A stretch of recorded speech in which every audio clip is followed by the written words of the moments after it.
वर्ष 1984 में हुए लोकसभा चुनाव में भारतीय राजनीति के सर्वमान्य नेता व पूर्व प्रधानमंत्री अटल बिहारी वाजपेयी को भी कांग्रेस ने अपनी चुनावी रणनीति में फंसा लिया।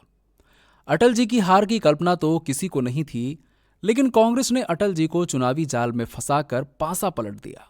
अटल जी ने अपने पैतृक संसदीय क्षेत्र ग्वालियर से चुनाव लड़ने का फैसला किया। पूर्व प्रधानमंत्री राजीव गांधी के नामांकन दाखिल करने के अंतिम दौर में पूर्व केंद्रीय मंत्री माधवराव सिंधिया को ग्वालियर से नामांकन पत्र भरने ग्वालियर भेज दिया। माधवराव उस समय तक गुना से प्रत्याशी थे। चुनावी लड़ाई कठिन हो गई। अटल जी के सामने इतना भी समय नहीं बचा था कि ग्वालियर जिला मुख्यालय से महज 80 किलोमीटर की दूरी पर स्थित भिंड संसदीय क्षेत्र से दूसरा नामांकन दाखिल कर सकें। नतीजा, चुनाव फंस गया। इस ऐतिहासिक चुनाव के साक्षी उम्रदराज भाजपा नेताओं ने बताया कि अटल जी ने ग्वालियर संसदीय क्षेत्र से चुनाव लड़ने से पहले माधवराव सिंधिया से चर्चा की थी। माधवराव ने उन्हें बताया था कि वो अपने परंपरागत गुना शिवपुरी संसदीय क्षेत्र से ही चुनाव लड़ेंगे। उनका ग्वालियर से चुनाव लड़ने का कोई इरादा नहीं है।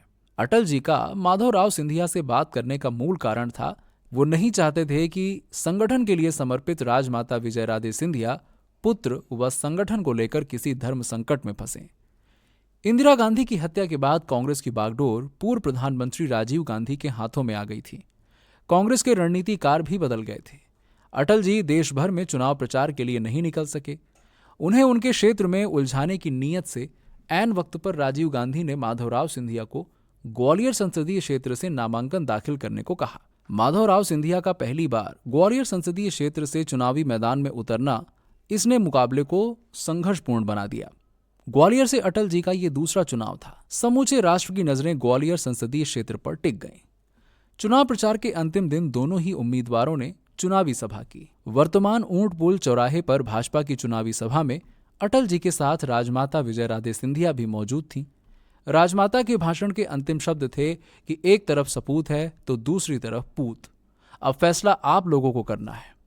इन्हीं शब्दों ने चुनाव का पासा पलट दिया। अटल जी हार गए और उसके बाद कभी ग्वालियर से कोई चुनाव नहीं लड़ा।